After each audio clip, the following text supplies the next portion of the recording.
Rise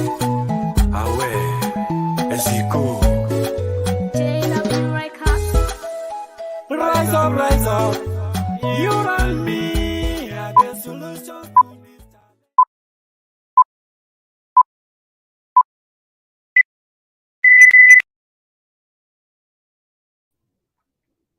Welcome to today's discussion, the episode on the mindset sport, where we're going to focus on shifting to positive mindset. And as you have always known, when it is Saturday, it is this discussion. Ladies and gentlemen, to this exciting episode of Power Perspectives.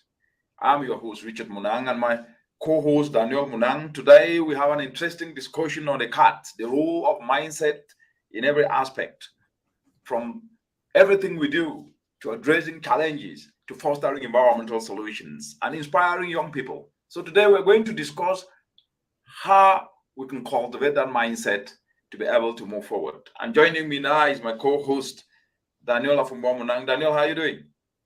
Well, I'm doing great, and I'm looking forward to speaking my thoughts and just expect the unexpected as we're talking about shifting to a positive mindset change. Absolutely expect the unexpected. And so let's dive straight to the business of the day. This mindset thing is becoming like a cliche at the moment. People talk about it, but nothing actually seems to be done. So, in your opinion, what role does mindset play in our daily lives, and how is it different from our physical capabilities? Well, I think that you may be the most fit person in the world, but if your mental stamina isn't the same with your physical abilities, there's not going to be a perfect balance. And I feel like mindset is very underlooked, as if you have a negative mindset, the chances of you being physically negative are higher than if you have a positive mindset. So I believe that the difference between physical and mental is something that we'll discuss today. Absolutely. Physical and mental. Mental is what we're going to discuss today. So, the point you are bringing up is very, very important, because at the end of the day, what is more important is that we need to understand, we need to think positively.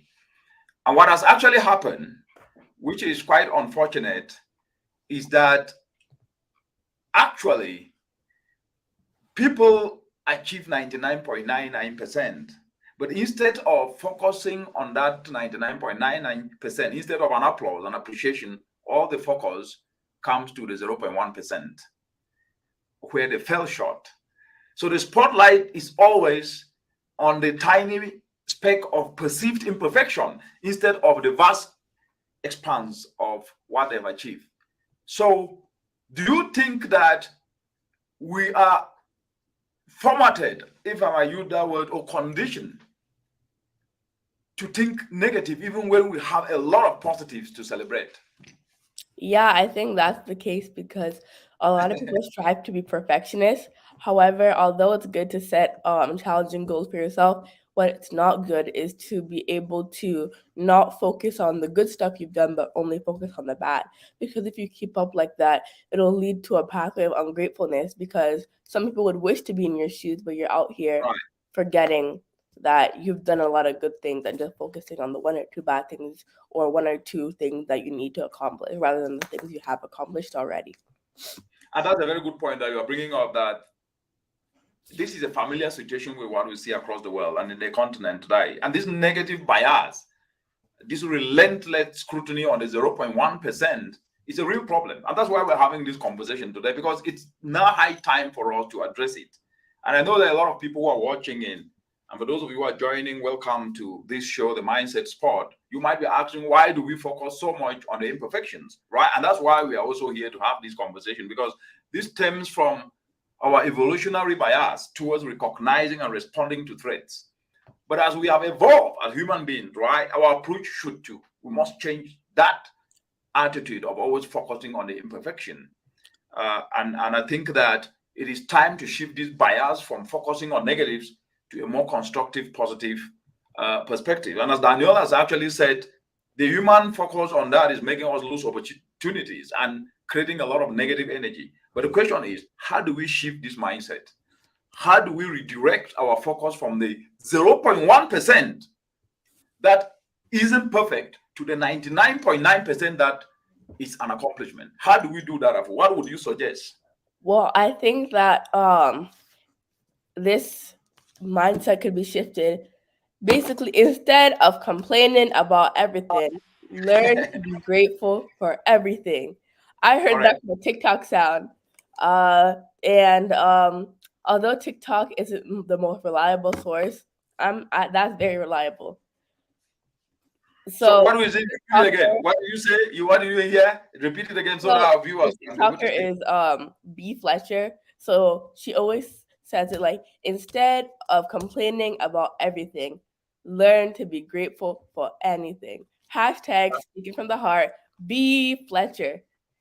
So she has like Wow, really motivational talks, and I follow her. So that's brilliant. That's brilliant. So the reality is that we focus on the 0.1% and then we forget the 99.9%, which is what we are supposed to be grateful for.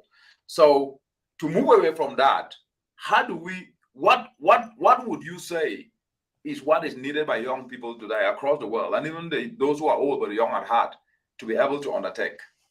well, I think that alongside a mindset change, people just need to have a realization, a little epiphany, as I could say, to realize that their accomplishments so far are enough. And although it's good to strive for the best, there's nothing wrong with that. You should still be grateful, and you should still be proud of your accomplishments so far, because a lot of people, because they haven't hit their goal, they think that their purpose is useful until they is useless actually until they hit that goal. But a lot of people forget the minor successes they have and forget to celebrate that instead of just hunting for the big thing. Because if you keep on with that mindset, if you do hit that big thing, the chances of you being grateful for that are slim.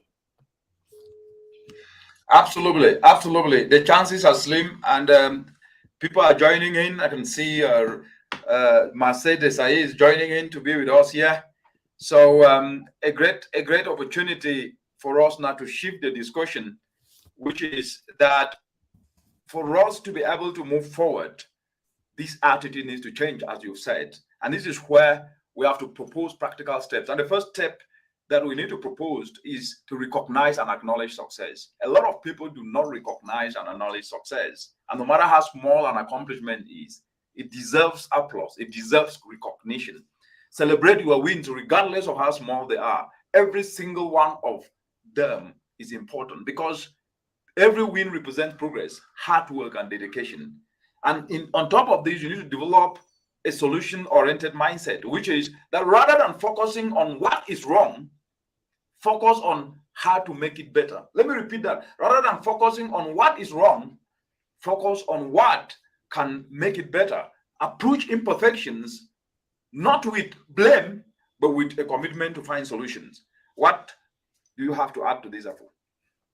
Well, I think that's a really good point. And instead of blaming other people for your failure, we need to learn how to have accountability for ourselves.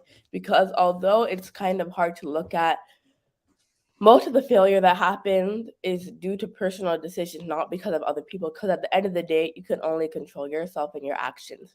So I believe that we need to learn how to be accountable for ourselves and work on accountability coaching, especially for ourselves. So I believe that if we work on that, we can shift from blaming other people to being accountable for ourselves, not blaming ourselves, but knowing what we did wrong and how to move forward from that. Or if you did nothing wrong, cheering on yourself and being your own cheerleader. It's good to be your own cheerleader and your own coach so that you can Absolutely. balance Absolutely. of We'll take a break. accountability. Yeah, we'll take a break, and when we come back, we'll continue from there. And now, what we're going to do, we're going to look at how do we demystify this 0.1% that people focus on. People only focus on the imperfection. The 99.9% that is good, nobody focuses on it. And today, on the Mindset Spot, myself and my co-host, Afumbo Munang, are debunking and neutralizing these stereotypes that have conditioned our mind sometimes to always think negative, which only breeds negativity and actually compromises the opportunities that we have. We'll be right back.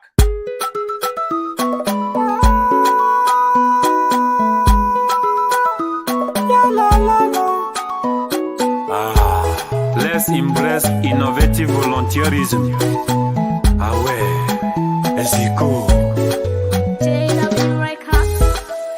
Rise up, you and me are the solution to these challenges. Oh yeah. Rise up. And we are right back on the Mindset Sport. And those of you who are joining in, you are at the Mindset Sport. And we discuss solutions to the challenges we face. And the intent is actually to motivate. Not only motivate to do right, but motivate to act right. Not only motivate to think right, but motivate to do and also to inspire others. Because that is quite very, very important today. As before we took that break, we were discussing that in the world today, we are seeing a lot of focus on 0.1%.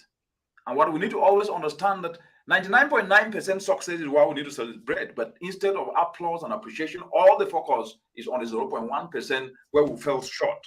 And the spotlight is always on the tiny speck of perceived imperfection instead of the vast expanse of your achievement.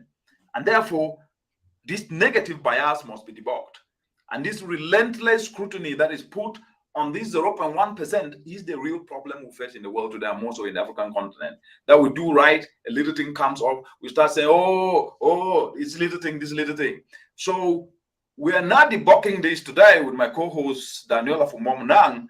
And before we went on break, what we were discussing was how do we demystify this 0.1%, which is the focus that people focus on and leave the 99.9% success. Read this, Afu. Well, Getahun Sefu says, we need your mentorship.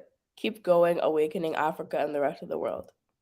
Thank you very much, Getaho, and for all those who are watching, thank you so much for joining in. So, Afu, what we said before we went on break was that to demystify these practical steps towards adopting what I call the 99.9% perspective, first, as we said, is to recognize and acknowledge success, because no matter how small an accomplishment, it deserves recognition. And the second was that we need to develop a solutions-oriented mindset where rather than focusing on what is wrong, we focus on how to make it better.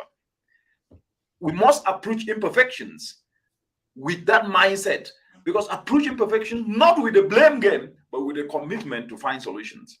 And the third aspect is that we must practice positive thinking. There is a lot of negative energy, and we must foster a culture of positivity. That is what we need to drive solutions, to drive environmental solutions, to drive economic transformational development solutions, where optimism inspires action, where a positive environment encourages growth.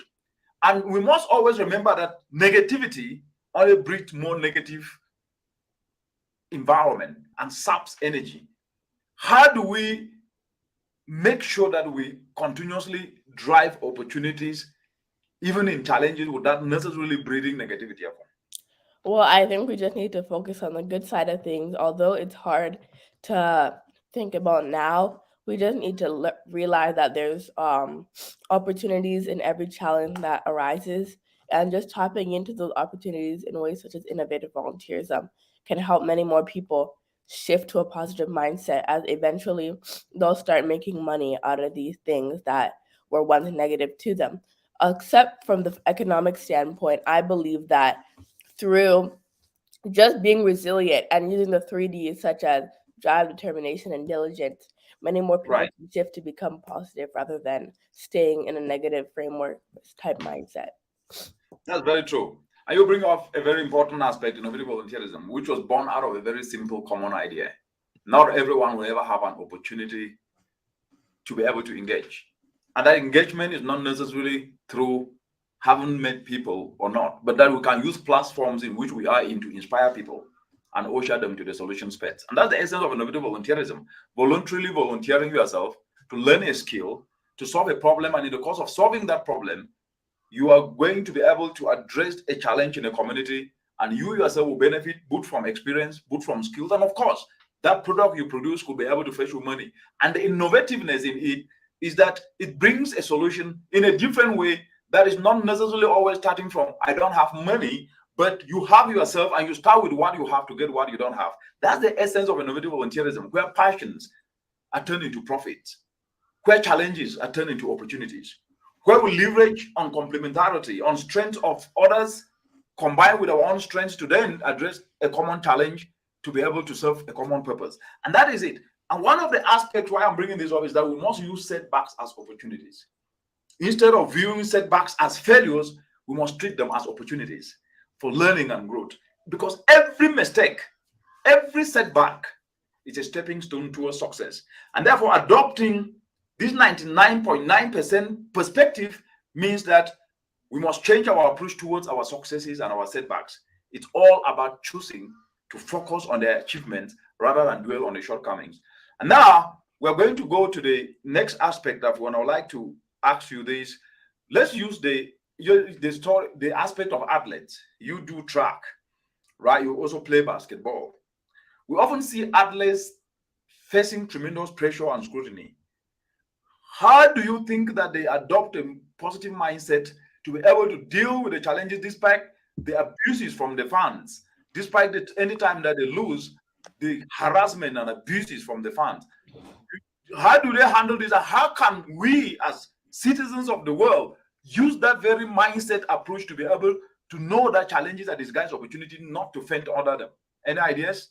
Well, I think that a lot of athletes have the mentality to prove them wrong, and them being the population, them being the fans. So after a poor performance, a poor game, most athletes are thinking about how they can work better the next day. They're going to the lab next day. They're going to the field to practice, to get those skills. They're going to the track to work to be faster. So I think a lot of people, they forget that we need to prove them wrong and also prove yourself wrong, because after a poor game, it doesn't only affect the fans, it also affects yourself mentally as well. So I think that a way that normal people can adopt this mentality is by staying locked in and having the goals and having that mentality to prove everybody wrong and to prove, most importantly, themselves wrong. Because when things generally go wrong, people have self-doubts. So in order to erase those self-doubts and turn that fear into drive and turn that fear into like passion, so that like a bad performance doesn't happen as often. Excellent point. Excellent point. I think from what you are saying, which is very, very brilliant, is that by shifting our perspectives, we are not ignoring areas for improvement. And that's what sportsmen and women athletes do. Even when they don't win, they try to gauge where they went wrong and perfect it. And that's why you even see people who don't start off as excellent footballers, they end up as excellent footballers. And one of these aspects of not ignoring an area of improvement, but motivating yourself with what you've already got is very, very crucial today. We are facing what I call a climate cataclysmic issue. And the resources in terms of money to be able to address and build resilience are not forthcoming. And it therefore means that the mindset of resilience, the mindset of positivity must be cultivated so that people can start to see opportunities even in these challenges. Because we need a monumental push and a whole of society approach to address climate change issues, the floods and droughts we see. And why I'm bringing this is that we must be able then to start choosing an approach that inspire us, that provide constructive, solution-oriented mindsets that motivate people to continue improving and become part of the solution. Because if we don't have people who think solution, and if we don't have a positive approach, then we will not be able to have opportunities, because the positive approach isn't merely a feel-good factor. It's about drawing power from optimism and using it as fuel for continuous growth. Negative thinking, on the other side, drains energy and halts progress. Then my question to you, before I hand over the discussion to you as we start to run up, is what is your message to the youth of Africa who seems most of the time to focus on the 0.1% and blame government and blame family member and blame friends and blame everybody except themselves, and feel good in that process, but at the end of the day only saps energy and actually slows down progress? Well, I think we just need to ask those people one simple question: What do you gain from doing all of this? Because obviously you don't gain the skills needed Right, to improve. right, And I feel like right. a lot of people, they just gain a satisfaction because they just don't want to critique themselves. Because although deep down they know that it's probably due to their actions, it generally feels better. I'm sure everyone knows that it feels better that you're not the one to blame and you just believe that it's all on other people. So like I were saying, how can these youth get out of this mindset of blaming other people? You need to first blame yourself, and not blame and berate yourself. Use it as an opportunity to figure out where you went wrong and move on forward from it. And I think Geta Hunsefu brought a good point up, which you can please bring up. All Ethiopian athletes won before they got on the field, aka track. It's because of their mindset. If you go have the mindset in going into something saying that you're going to win, you're gonna get a PB, you're gonna get a personal best, you're gonna get a personal best. And actually, a good example happened to my friend yesterday at track. So I do like horizontal jumps, so you can like fault. And she thought she was gonna fault her first jump. She was like, "I'm gonna fault. I think I'm gonna fault." And guess what? She faulted her first jump, all because of her mindset going into Correct. thinking that she was gonna fault her first jump. And then in her next jump, she did really good because she was like, "I'm gonna do really good. I'm gonna get a personal best." All of that, Wow. and then she ended up getting her highest score yet. So I think going from faulting to getting your best score all within 5 minutes is all due to a mindset change. And she shifted her mindset from being a negative Nancy to a positive Peggy, all within 5 minutes, and she saw results. So I think Like the way you put it. this isn't only applicable for track, but it's also applicable for all aspects of life, including employment, social, and stuff. Wonderful point. And then Mercedes he says this. Read it. A relative described poverty mindset, saying that some relatives, you can give them a basket full of clothes, but they will look poor. They have farm but borrow food. Is this a poverty mindset? Yeah, that's a very good example of a poverty mindset, because you could have so many things, but mentally you're still poor. Mentally, you still have that mindset that if things don't go right, it's because of XYZ. Finding all those factors to blame everything but yourself. So I think this is a poverty mindset, and you brought on a really good point, because people might not be physically poor, but their mindset is what leads them to believe that they have less than they actually have. Absolutely. And I think that's a very important point that you've touched. And thank you, Mercedes Ayi, for joining with Getahu, and for those who are joining from Facebook and all social media platforms that are connected to this show. Welcome. And it's a great pleasure always to have you. The point is, poverty is not just lack of resources, because Africa is too rich to be poor. Poverty is not lack of resources alone. It's a defeated mindset. And I think what Mercedes Ayi is saying, it give everything to someone whose mindset has already been conditioned to feel and think that he or she is poor. That person will never think he has anything. That give food to people who have farms and they still borrow. Give a farm to someone who's not ready to work. He will not be able, he will feel that he's poor and he will not work the farm and will still have to borrow food. It then means that the poverty mindset is the biggest poverty. So there is now the other aspect. Before I get to that, Mercedes is saying taking responsibility is unimaginable to some people, but that is the only way for progress. Indeed, judge yourself and you will not be judged. What a wonderful way to put it. What a wonderful way to put it. Over to you, Afu. Well, before we wrap up, I have a question for you. How have you managed to keep a balance of being your own cheerleader but also being your own critic, so that you are self aware but at the same time not depriving yourself of self love? So, how do you create a balance? Because some people, they're too light on themselves and they forget everything that they need to work on. And some people are too hard on themselves that they forget everything they've done well. So, how do you create a balance, and how would you advise other people across the continent and across the world to keep a healthy balance? Beautiful question, Afu. So the starting point is that even failure, it's an opportunity to learn. And that psychological belief that even when you fail, it's an opportunity for you to learn is already a positive mindset. And so keeping the balance between motivating yourself when you win and motivating yourself when you lose, it all boils down to what you perceive to you. It's about perception. If you perceive that there is nothing like failure, you will see everything in failure and in success as an opportunity to grow. So the issue is not what you get immediately, it's about the progress, it's about the journey. It's not about the destination yet, because to get to the destination, you are going to face bumps on the road, you are going to fail on the road, and you're going to rise up, and then until you keep going. So it's the belief, self-belief. As we are growing up, and I was teetering goats, you take goats to teeter them. Some of them run away, you run behind them, you catch some you don't, you go to school, before you come back, you keep searching for them. But at the end of the day, the belief was that we will find the goats, because they will definitely get somewhere to eat grass and you will find them. But when you find them, you find them. So the point is, it is not about the moment, it is about the journey. And if it is about the journey, even when you fail now, it only prepares you if you take it positively and learn from it. So the difference is, when you don't learn from failure, that's when you actually fail.